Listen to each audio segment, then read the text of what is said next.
സങ്കീർത്തന ധ്യാനത്തിലേക്ക് ദൈവത്തിൻ്റെ പരിശുദ്ധ നാമത്തിൽ കർത്തൃനാമത്തിൽ നിങ്ങളെല്ലാവരെയും ഹൃദയപൂർവ്വം ഞാൻ സ്വാഗതം ചെയ്യുന്നു.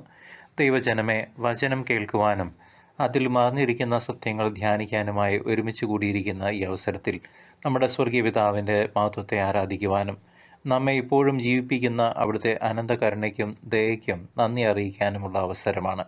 അവിടുന്ന് നമ്മെ അവിടുത്തെ ദിവ്യ ഉദ്ദേശം പിന്തുടരാനുള്ള ഈ അവസരത്തിനും ഹൃദയം നിറഞ്ഞ നന്ദി അർപ്പിക്കാം.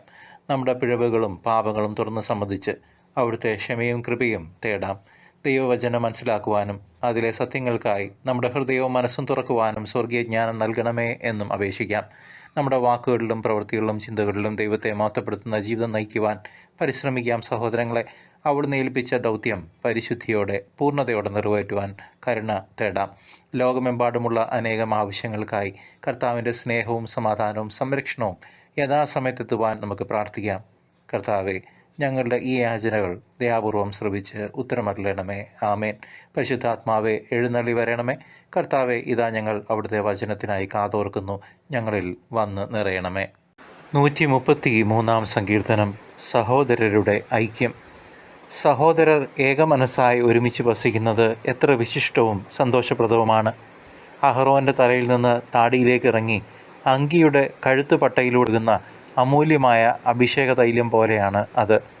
സിയോൻ പർവ്വതങ്ങളിൽ പൊഴിയുന്ന ഹെർമോൻ തുഷാരം പോലെയാണത്. അവിടെയാണ് കർത്താവ് തൻ്റെ അനുഗ്രഹവും അനന്തമായ ജീവനും പ്രദാനം ചെയ്യുന്നത്. ദൈവജനമേ, സങ്കീർത്തനം 133 അധ്യായം കേവലം 3 വാക്യങ്ങളുള്ള ഒരു ചെറിയ കീർത്തനമാണെങ്കിലും അത് നൽകുന്ന സന്ദേശം മഹത്തരമാണ്. സഹോദരന്മാർ ഐക്യത്തോടെ വസിക്കുന്നത് എത്ര മനോഹരം, എത്ര ആനന്ദകരം എന്ന ആമുഖം തന്നെ ഐക്യത്തിൻ്റെ പ്രാധാന്യം വിളിച്ചോതുന്നു. ഈ ഐക്യം കേവലം ഒരുമിച്ച് ജീവിക്കുക എന്നതിലുമുപരി ആഴത്തിലുള്ള ആത്മീയമായ ഒരു ബന്ധത്തെയാണ് സൂചിപ്പിക്കുന്നത്. പഴയ നിയമത്തിലെ പുരോഹിതൻ്റെ തലയിലൊഴിക്കുന്ന വിശുദ്ധ തൈലത്തോടും ഹെർമോൻ മലയിൽ പെയ്യുന്ന മഞ്ഞിനോടുമാണ് ഈ ഐക്യത്തെ കവി ഉപമിക്കുന്നത്. ഈ ഉപമകൾ ഐക്യം നൽകുന്ന വിശുദ്ധീകരണത്തെയും ഫലദായകമായ സമൃദ്ധിയെയും ഉന്മേഷത്തെയും ഓർമ്മിപ്പിക്കുന്നു. സഹോദരങ്ങളെ, ഈ സങ്കീർത്തനത്തിൻ്റെ പശ്ചാത്തലം പരിശോധിക്കുമ്പോൾ ഇത് ആരോഹണ ഗീതങ്ങളിൽ ഒന്നാണെന്ന് പണ്ഡിതന്മാർ വിശ്വസിക്കുന്നു.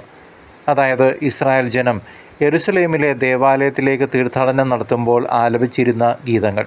പല ഗോത്രങ്ങളിൽ നിന്നും പല ദേശങ്ങളിൽ നിന്നും വരുന്ന ജനങ്ങൾ ദേവാലയത്തിലേക്കുള്ള യാത്രയിൽ തങ്ങളുടെ ഭിന്നതകൾ മറന്ന് ഒരേ ലക്ഷ്യത്തോടെ ഒരേ മനസ്സോടെ യാത്ര ചെയ്യുമ്പോൾ അവർ അനുഭവിച്ചിരുന്ന ഐക്യത്തിൻ്റെ ആനന്ദമാണ് ഇവിടെ വർണ്ണിക്കുന്നത്. ദാവീദ് രാജാവാണ് ഇതിൻ്റെ രചയിതാവ് എന്ന് പണ്ഡിതന്മാർ വിശ്വസിക്കുന്നു. ഒരു രാഷ്ട്രമെന്ന നിലയിൽ, ദൈവജനം എന്ന നിലയിൽ ഐക്യത്തോടെ നിലകൊള്ളേണ്ടതിൻ്റെ ആവശ്യകത അദ്ദേഹം ഊന്നി പറയുന്നു. ഇന്നത്തെ ലോകത്തിൽ നമ്മുടെ കുടുംബങ്ങളിലും സമൂഹത്തിലും ഈ ഐക്യത്തിൻ്റെ അഭാവം നമുക്ക് പലപ്പോഴും അനുഭവപ്പെടുന്നുണ്ട്. ഉദാഹരണത്തിന്, ഒരു കുടുംബത്തിൽ ചെറിയ കാര്യങ്ങളുടെ പേരിൽ ഉണ്ടാകുന്ന വഴക്കുകൾ, സ്വര ചേർച്ചയില്ലായ്മകൾ, വർഷങ്ങൾ നീണ്ടു നിൽക്കുന്ന പിണക്കങ്ങൾ, ഇത് ആ കുടുംബത്തിൻ്റെ സമാധാനവും സന്തോഷവും കെടുത്തുന്നു. എന്നാൽ ഈ സങ്കീർത്തനം ഓർമ്മിപ്പിക്കുന്നത് പോലെ കുടുംബാംഗങ്ങൾ പരസ്പരം ക്ഷമിച്ച് സ്നേഹിച്ച് ഐക്യത്തോടെ വസിക്കുമ്പോൾ അവിടെ ദൈവത്തിൻ്റെ സാന്നിധ്യവും അനുഗ്രഹവും നിറയും. അവിടുത്തെ അഭിഷേകത്തിൻ്റെ തൈലം പോലെ ആ ഐക്യം നമ്മെ നവീകരിക്കുകയും ഹെർമോനിലെ മഞ്ഞ് പോലെ നമ്മുടെ ബന്ധങ്ങളെ തളിർപ്പിക്കുകയും ചെയ്യും. പുതിയ നിയമത്തിൽ ഈ ഐക്യത്തിൻ്റെ സന്ദേശം കർത്താവായ യേശുക്രിസ്തുവിൻ്റെ ജീവിതത്തിൽ പൂർണ്ണമാകുന്നു. അവിടുന്ന് തൻ്റെ ശിഷ്യന്മാർക്കായി പ്രാർത്ഥിച്ചത് അവർ ഒന്നായിരിക്കേണ്ടതിന് വേണ്ടിയാണ്.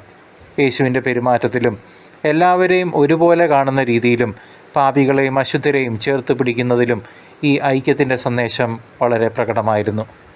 സഭ ക്രിസ്തുവിൻ്റെ ശരീരമാണെന്നും നാം എല്ലാവരും അതിലെ അവയവങ്ങളാണെന്നും വിശുദ്ധ പൗലോസ് അപ്പോസ്തലൻ പഠിപ്പിക്കുന്നുണ്ട്. 1 കൊറിന്ത്യർ 12 അധ്യായം 12 മുതൽ 27 വരെയുള്ള തിരുവചന ഭാഗത്ത്. അതിനാൽ ക്രിസ്തുവിൽ നാം ഒന്നാണ്. ജാതി മതഭേദമന്യേ സാമ്പത്തിക വ്യത്യാസങ്ങൾക്ക് അതീതമായി ക്രിസ്തുവിൻ്റെ സ്നേഹത്തിൽ ഒന്നായി വർത്തിക്കാൻ നാം ഓരോരുത്തരും വിളിക്കപ്പെട്ടവരാണ്. സഹോദരങ്ങളെ, ഇന്നത്തെ ക്രൈസ്തവ ജീവിതത്തിൽ ഈ സങ്കീർത്തനം ഭാഗവും മറ്റ് സങ്കീർത്തന ഭാഗങ്ങൾ പോലെ നമുക്ക് നല്ല പാഠങ്ങൾ നൽകുന്നുണ്ട്. പരസ്പര സ്നേഹത്തിൻ്റെയും ഐക്യത്തിൻ്റെയും പ്രാധാന്യം നമ്മുടെ ഇടവക സമൂഹത്തിലും അയൽപ്പക്കങ്ങളിലും ഭക്ത സംഘടനകളിലും നമ്മളുടെ ജോലിസ്ഥലത്തുമൊക്കെ നാം ഐക്യത്തോടെ വർത്തിക്കണം. പ്രത്യേകിച്ച് നമ്മുടെ കുടുംബത്ത് ക്രിസ്തുവിൻ്റെ രണ്ടാം വരവിനായി നാം ഒരുങ്ങുമ്പോൾ ഈ ഐക്യം നമ്മുടെ ഒരുക്കത്തിൻ്റെ പ്രധാന ഭാഗമായിരിക്കണം. പിതാവും പുത്രനും പരിശുദ്ധാത്മാവും തമ്മിലുള്ള അദൃശ്യമായ ഐക്യം പോലെ നമ്മളും ദൈവസ്നേഹത്തിൽ ഒന്നായി തീരണം. ഈ ലോകത്തിലെ നമ്മുടെ ജീവിതം നശ്വരമാണ്, തിരിച്ചറിയാം. അതുകൊണ്ട് താൽക്കാലികമായ ഭിന്നതകൾ മറന്ന് നിത്യ ജീവിതത്തിലേക്കുള്ള നമ്മുടെ യാത്രയിൽ പരസ്പരം താങ്ങും തണലുമാകാം.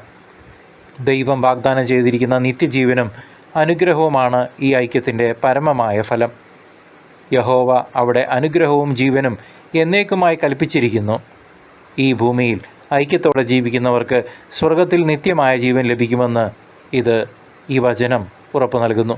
അതിനാൽ നമുക്ക് നമ്മുടെ ഭിന്നതകൾ മറന്ന് ക്ഷമയുടെയും സ്നേഹത്തിൻ്റെയും പാതയിലൂടെ സഞ്ചരിച്ച് ക്രിസ്തുവിൻ്റെ ശരീരമെന്ന നിലയിൽ ഒന്നായി തീരാം. അങ്ങനെ ചെയ്യുന്നതിലൂടെ ക്രിസ്തുവിൻ്റെ രണ്ടാം വരവിനായി നമുക്ക് യോഗ്യതയോടെ കാത്തിരിക്കുവാൻ സാധിക്കും. സഹോദരങ്ങളെ, ഐക്യത്തോടെയുള്ള ജീവിതം സ്വർഗീയ അനുഭൂതിയാണ്. അത് നമ്മെ നിത്യതയിലേക്ക് നയിക്കും. കർത്താവെ, ഇന്ന് ഞങ്ങൾക്കായി ഒരുക്കിയ വചനത്തിനും അതിലൂടെ നൽകിയ ആഴമുള്ള ബോധ്യത്തിനും അടിയങ്ങൾ ഹൃദയം നിറഞ്ഞ നന്ദി പറയുന്നു. ഈ ധ്യാന സമയത്തിനായി കർത്താവെ ഞങ്ങൾ അങ്ങനെ സ്തുതിക്കുന്നു, ആരാധിക്കുന്നു. പരിശുദ്ധാത്മാവെ, ദിവ്യദാനങ്ങളാൽ ഞങ്ങളെ സമ്പന്നരാക്കണമേ. ദൈവവചനത്തിന് അനുസരിച്ച് വിശുദ്ധവും കർത്താവിന് പ്രസാദകരവുമായ ജീവിതം നയിക്കുവാൻ ഞങ്ങൾക്ക് ശക്തിയും ധൈര്യവും നൽകണമേ. പിതാവെ, ഞങ്ങൾക്ക് ലഭിച്ച ഈ ജീവനും അനുഗ്രഹങ്ങൾക്കും സംരക്ഷണത്തിനും ഞങ്ങളുടെ കുടുംബത്തിനും കർത്താവെ നന്ദി പറയുന്നു. ഞങ്ങളുടെ പ്രാർത്ഥനകൾ ദയാപൂർവം ശ്രവിച്ച് ഞങ്ങളുടെ യാചനകൾക്ക് ഉത്തരം അരുളണമേ. കർത്താവെ, അങ്ങയുടെ മഹിമയുള്ള രണ്ടാം വരവിനായി കാത്തിരിക്കുന്ന ഈ നിമിഷങ്ങളിൽ, ഈ കാലഘട്ടത്തിൽ ഞങ്ങളുടെ ശരീരവും മനസ്സും ആത്മാവും അങ്ങയുടെ പരിശുദ്ധ ഇഷ്ടത്തിനനുസരിച്ച് രൂപപ്പെടുവാൻ ഞങ്ങളെ ഒരുക്കണമേ.